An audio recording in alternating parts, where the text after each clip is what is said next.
Welcome, in front of me is ACER Nitro 5, and in this video I will show you how to put applications on full screen on this laptop.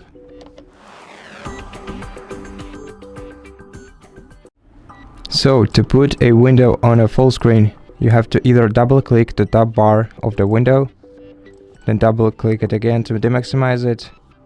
Alternatively, you can click this icon in the top right corner of the screen of the window and then click it again to demaximize it, or you can just grab the top bar of your application and move it to the top of the screen and then do the same thing, drag it down to demaximize it.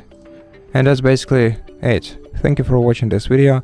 If you liked it, consider subscribing to our channel, leave us a like in the comment below, and I'll see you in the next one.